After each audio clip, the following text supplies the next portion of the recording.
Hello, my dears. Nowadays studying about human resources. तो human resources में पढ़ रहे थे अबाउट पॉपुलेशन कैसे घटती है, बढ़ती है, क्या रीजन है. तो with the help of this figures you can understand population increase, birth rate more than death rate. अगर मृत्यु दर से जन्म दर अधिक है, मीन्स मरने वालों की संख्या कम है और पैदा होने वालों की संख्या ज़्यादा है, जन्म लेने वालों की संख्या ज़्यादा है, तो पॉपुलेशन इंक्रीज होती है. पॉपुलेशन स्टडी स्थिर रहती है कि जब जन्म दर और मृत्यु दर इक्वल हो, बराबर हो. और जनसंख्या घटती कब है, डिक्रीज कब होती है, डेथ रेशियो अधिक हो और बर्थ रेट कम हो. मरने वालों की संख्या अधिक हो और जन्म लेने वालों की संख्या कम हो, तो पॉपुलेशन डिक्रीज होती है. ठीक है, तो ये तो हमने पढ़ लिए थे नेचुरल काजेस. माइग्रेशन, आबादी जो बढ़ती है पॉपुलेशन, वो ड्यू टू नेचुरल ग्रोथ, जो प्राकृतिक ग्रोथ है उसकी अपेक्षा जो माइग्रेशन है उससे कम बढ़ती है. मीन्स नेचुरल जो बर्थ होती है उससे पॉपुलेशन अधिक बढ़ती है. Migration is another way by which population size change. ठीक है, माइग्रेशन जो विस्थापन होता है एक प्लेस से दूसरे प्लेस पे चले जाना, तो ये भी एक रीजन है जिससे पॉपुलेशन साइज बदलता है, चेंज होता है. People may move with in a country और बिटवीन कंट्रीज. हो सकता है जो लोग हैं वो एक देश से दूसरे देश में जाते हों, और ये भी हो सकता है कि वो अपने ही देश में एक प्लेस से दूसरे प्लेस पे जाते हों. Emigrants are people who leave a country. Emigrants are those who arrive in a country. वे लोग जो अपने देश को छोड़ के जाते हैं उन्हें हम एमिग्रेंट्स कहते हैं. ठीक है, लीव अ कंट्री. और जो हमारे देश में आते हैं उन्हें हम इमिग्रेंट्स कहते हैं. ठीक है, एमिग्रेंट्स और इमिग्रेंट्स. इमिग्रेंट्स आने वाले और एमिग्रेंट्स जाने वाले. Countries like the United state of America and Australia have gained in numbers of in immigration और इमिग्रेशन. कुछ देश हैं जैसे यूएसए एंड ऑस्ट्रेलिया, यहाँ बहुत बड़ी मात्रा में इन मिग्रेशन और इमिग्रेशन होता है. ठीक है, Sudan is an example of country that has experienced a loss in population numbers due to out migration और एमिग्रेशन. ठीक है, यूएसए और ऑस्ट्रेलिया तो ऐसे कंट्री हैं जहां अधिक से अधिक लोग आते हैं दूसरे कंट्रीज से. उसके जस्ट अपोजिट सूडान एक ऐसा उदाहरण है जिस कंट्री से अधिक लोग आउट माइग्रेशन या एमिग्रेशन करते हैं. The general trend of international migration is from the less developed nation to the more developed nation. सामान्य रूप से जो माइग्रेशन होता है एक देश में दूसरे देश का जाने का, तो वो ये होता है कि जो देश कम डेवलप्ड है, कम विकसित है, वहाँ से जो देश अधिक विकसित है, मोर डेवलप्ड है, वहाँ जाते हैं in search of better employment opportunities, अच्छे रोजगार के अवसर की तलाश में. Within countries large number of people may move from the rural to urban areas. और अगर कोई देश में एक स्थान से दूसरे स्थान पर जाता है तो उसके जाने के कारण क्या हो सकते हैं, in search of employment, education and health facilities. ठीक है, अपने शहर में लोग जो विस्थापन करते हैं, माइग्रेट करते हैं, तो वो गांव से शहर में जाते हैं अच्छे रोजगार की तलाश में, अच्छी स्वास्थ्य सुविधाओं की तलाश में, शिक्षा की तलाश में. Patterns of population change. Population change के क्या पैटर्न्स हैं. Rates of population growth vary across the world. जनसंख्या जो वृद्धि है, ग्रोथ है, विकास है, वो पूरे वर्ल्ड में वेरी करता है, अलग अलग है. Although the world's total population is rising rapidly, यद्यपि पूरे वर्ल्ड की जो पॉपुलेशन है, ठीक है, बहुत तीव्र गति से बढ़ रही है. Rising rapidly. Not all countries are experiencing this growth. पूरे वर्ल्ड की आबादी बढ़ रही है, तो ये ज़रूरी नहीं है कि सभी देशों की आबादी इसी स्पीड से बढ़ रही हो. Some countries like Kenya have high population growth. कुछ देश हैं जैसे केन्या, वहाँ का जनसंख्या वृद्धि बहुत तीव्र है, वहाँ की आबादी बहुत तेज गति से बढ़ रही है. They had both high birth rates and death rates. Now within improving healthcare, death rates have fallen, but birth rates still remain high, leading to high growth rate. यहाँ जन्म दर भी अधिक थी और मृत्यु दर भी अधिक थी. They had both high birth rates and death rates.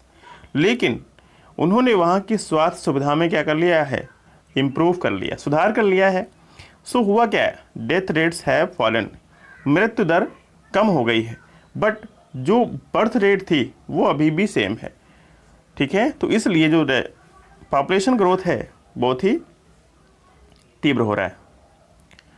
In other countries like United kingdom, population growth is slowing because of both low death and low birth. दूसरी तरफ जैसे यूके, वहाँ का पॉपुलेशन ग्रोथ बहुत ही स्लो है.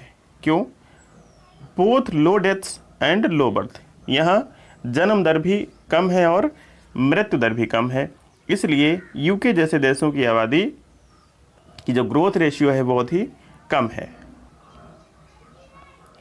Population composition. How crowded a country is. कोई भी country, वहाँ कितनी भीड़ है, कितना घना बसा हुआ है, has little to do with its level of economic development. और इसके पास विकास का स्तर बढ़ाने के लिए, आर्थिक स्तर बढ़ाने के लिए बहुत ही कम अवसर है. लिटिल. लेकिन फॉर एग्जाम्पल, उदाहरण के तौर पे, both Bangladesh and Japan are very densely populated. Bangladesh और जापान दोनों ही छोटे छोटे कंट्री हैं और ये बहुत ही घने बसे हुए. लेकिन but Japan is far more economically developed than Bangladesh. लेकिन बांग्लादेश की अपेक्षा जापान आर्थिक रूप से बहुत अधिक विकसित है. To understand the role of people a resource. लोगों का रिसोर्स के तौर पे क्या रोल है, we need to know more about their quality. हमें जानना आवश्यक है उनकी क्वालिटीज़ के बारे में. People vary greatly. बहुत लोग जो हैं बहुत ही वेरी करते हैं in their age, sex, literacy level, health condition, occupation and income level. तो अलग अलग लोगों का अलग अलग स्तर होता है. कितने महिला हैं, कितने पुरुष हैं, उनकी एज का अनुपात क्या है, साक्षरता का स्तर क्या है, स्वास्थ्य की कंडीशन क्या है, उनका व्यवसाय क्या है और उनकी आय का स्तर क्या है. It is essential to understand these characteristics of the people. यह आवश्यक हो जाता है कि इन लोगों की जो कैरेक्टरिस्टिक्स हैं, विशेषताएं हैं, उनको हम समझें. Population composition refers to the structure of the population. Population composition से मतलब है स्ट्रक्चर ऑफ द पॉपुलेशन. वहाँ की आबादी का स्ट्रक्चर कैसा है, कितने पढ़े लिखे हैं, कितने सक्षम हैं, कितने स्वस्थ हैं. The composition of population help us to know how many are males और फीमेल. कितने मेल हैं और कितने फीमेल हैं. Which age group they belong to. और किस एज ग्रुप के वो हैं, यंग हैं, ओल्ड हैं, चाइल्ड में आते हैं. How educated they are. कितने शिक्षित हैं.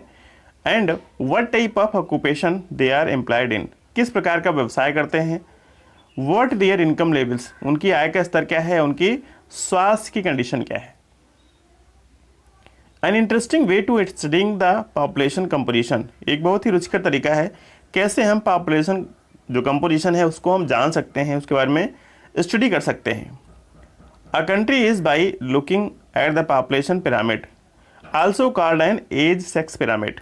ठीक है, एक हम पिरामिड तैयार करते हैं, उसकी सहायता से हम जान पाते हैं, जिसको हम एज सेक्स पिरामिड भी कहते हैं. अब पॉपुलेशन पिरामिड शोज. पॉपुलेशन का जो पिरामिड होता है वो क्या क्या दर्शाता है. The total population divided into various age groups. उस देश की कुल आबादी कितनी है और उसको अलग अलग एज ग्रुप्स में बांटा गया है, 5 to 9 year, 10 to 14 years. The percentage of the total population subdivided into male and female. फिर जो भी आबादी आती है उसको हम मेल और फीमेल भी डिवाइड करते हैं in each of those group. जो भी हमने ग्रुप बनाए हैं उसमें से मेल कितने हैं और फीमेल कितने हैं। ये पिरामिड दिया है, यहाँ पे देख सकते हैं। इसमें ये इस साइड ये मेल है और ये फीमेल है और ये एज ग्रुप है, ठीक है। 0 to 4 ईयर का एज ग्रुप है, 5 to 9 का एज ग्रुप है, 10 to 14 का एज ग्रुप है, ठीक है, 15 to 19 ये है, ठीक है। तो मेल की संख्या कितनी है और फीमेल की कितनी है आप इससे जान सकते हैं। ये पिरामिड पॉपुलेशन पिरामिड है।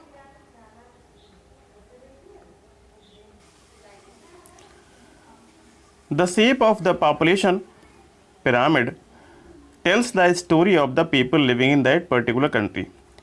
जो पॉपुलेशन पिरामिड होता है हमें बताता है उन लोगों की कहानी के बारे में जो पर्टिकुलर उस कंट्री में रहते हैं। द नंबर ऑफ चिल्ड्रन, बच्चों की संख्या कितनी है, are shown at the bottom and reflect the level of births, ठीक है। बच्चों की संख्या कितनी है तो हमें ये वहाँ की जन्म दर के बारे में बताते हैं। The size of the top shows the number of age group, और जो ऊपर का साइज है हमें दर्शाता है कि कितने प्रतिशत लोग एजेड हैं above 65 years. And reflect the number of deaths, और कितने प्रतिशत मृत्यु दर है ये भी दर्शाता है। The population pyramid also tells us how many dependent there are in country. There are 2 groups of dependent. और पॉपुलेशन पिरामिड हमें ये भी बताता है कि कितने लोग डिपेंडेंट हैं, और डिपेंडेंट के 2 ग्रुप्स हैं, young dependents age below 15 years and elderly dependents age above 65 years. Those of working age are the economically active, और वे लोग जो किसी न किसी कार्य में संलग्न हैं ये आर्थिक रूप से एक्टिव कहलाते हैं। The population pyramid of a country in which birth and deaths rate both are high is broad at the base and rapidly narrow toward the top. ऐसा कंट्री का population pyramid of a country which birth and death rate both are high, जहाँ की जन्म दर भी अधिक है और मृत्यु दर भी अधिक है। इसका तो बेस जो होता है, आधार, ये बहुत चौड़ा होता है और जैसे जैसे ऊपर जाता है वैसे वैसे टॉप इसका पतला होता जाता है, ठीक है, लाइक ट्रायंगल ऐसे, ठीक है। जन्म दर भी अधिक है और मृत्यु दर भी अधिक है, तो अधिक पैदा होते हैं तो मरते भी अधिक हैं, तो फिर ये ऐसे जाता है। This is because although many childrens are born and large percentage of them die. ऐसा इसलिए होता है कि बहुत सारे बच्चे जन्म लेते हैं और उनकी एक बहुत बड़ी संख्या की जो मृत्यु हो जाती है, डेथ हो जाती है। In their infancy relatively few becomes adult and there are few old people, ठीक है। कुछ तो अबोध बालक ही मर जाते हैं, कुछ उसमें एडल्ट हो पाते हैं और कुछ वयस्क हो पाते हैं, बुजुर्ग हो पाते हैं, ओल्ड एज को प्राप्त करते हैं। This situation is typified by the pyramid zone of Kenya. Typified किया गया है इस पोजीशन को, ये केन्या का फिगर है 6.7। In countries where deaths rates among the very young are decreasing, the pyramid is broad in the younger age group because more infants survive to adulthood। ऐसे देश जहाँ का जो डेथ रेट है आर डिक्रीजिंग, कम है, with pyramid broad is younger age group. तो जो आप यंगर एज ग्रुप का दिखाते हैं वो पिरामिड वहाँ पे चौड़ा हो जाता है। Because more infants survive to adulthood, क्योंकि बहुत सारे जो अबोध होते हैं वो वयस्क हो जाते हैं। This can be seen in the pyramid of India, और ये आपको भारत के पिरामिड में देखने को मिल सकता है। Such population contain a relatively large number of young people. ऐसी जो आबादी होती है वो अधिक से अधिक युवाओं की होती है। And which means a strong and expanding labour force. इसका मतलब ये बहुत ही मजबूत और बढ़ता हुआ labour force. In countries like Japan low birth rate makes the pyramid narrow eight the base. Japan जैसे देश में बर्थ रेट रेशियो कम है, इसलिए उसका जो बेस होता है वो पतला होता है, नैरो होता है। एंड डिक्रीज डेथ रेट, मृत्यु दर भी कम है। Allow number of people to reach old age, इसलिए डेथ रेट कम होने के कारण बहुत से लोग ओल्ड एज तक पहुंच जाते हैं। Skilled, spirited and hopeful young people endowed the positive outlook are future एनिनेशन, जो स्किल्ड लोग होते हैं, स्पिरिटेड होते हैं, जिनका आशावादी लोग होते हैं, यंग पीपल होते हैं, और जिनका सकारात्मक नज़रिया होता है, ये किसी राष्ट्र का फ्यूचर होते हैं। We in India are fortunate to have such resources, हम बहुत भाग्यशाली हैं कि ऐसे रिसोर्सेज हमारे भारत में हैं। They must be educated and provided skill and opportunities to become able and productive, उनको अवश्य शिक्षित किया जाना चाहिए और ऐसी कुशलताएं, ऐसे अवसर प्रदान किए जाने चाहिए जिससे वो एक प्रोडक्टिव बन सकें, समर्थ हो सकें प्रोडक्टिव बनने में। ये फिगर है, पिरामिड है जापान का, आप देख सकते हैं। तो यहाँ पे जो जन्म दर है बहुत ही कम है, ठीक है, और डेथ रेट भी कम है। तो जो भी लोग जन्म लेते हैं, ठीक है, तो वो एडल्ट होने तक पहुँच जाते हैं, ठीक है, इसलिए इसका बेस पतला है, ठीक है, और 80 to 84 प्लस पहुँच जाते हैं। ये मेल की संख्या है, फीमेल की मैंने पहले बताया आपको, ठीक है। तो इसलिए इसका बेस कम है, बर्थ रेट भी कम है और डेथ रेट भी कम है। तो जो भी जन्म लेते हैं वो लंबी उम्र तक जाते हैं। ओके, ये पॉपुलेशन पिरामिड है भारत का, ठीक है। भारत में जन्म लेने वालों की संख्या अधिक है और डेथ रेशियो भी थोड़ा कम है, इसलिए जो जन्म लेते हैं वो एडल्ट, वयस्क होने तक पहुंच जाते हैं और ओल्ड एज तक कुछ लोग सर्वाइव कर पाते हैं, ठीक है। तो इसलिए ये हमारे भारत का पिरामिड है। ये पिरामिड है केन्या का। आपने पढ़ा कि यहाँ डेथ रेशियो बहुत अधिक है और बर्थ रेट भी अधिक है। तो जिस स्पीड से डेथ होती है उसी स्पीड पे बर्थ भी होती है, ठीक है। तो बर्थ रेशियो, डेथ रेशियो बहुत अधिक है, इसलिए इसका पिरामिड लाइक ट्रायंगुलर, ठीक है, ऐसे रहता है।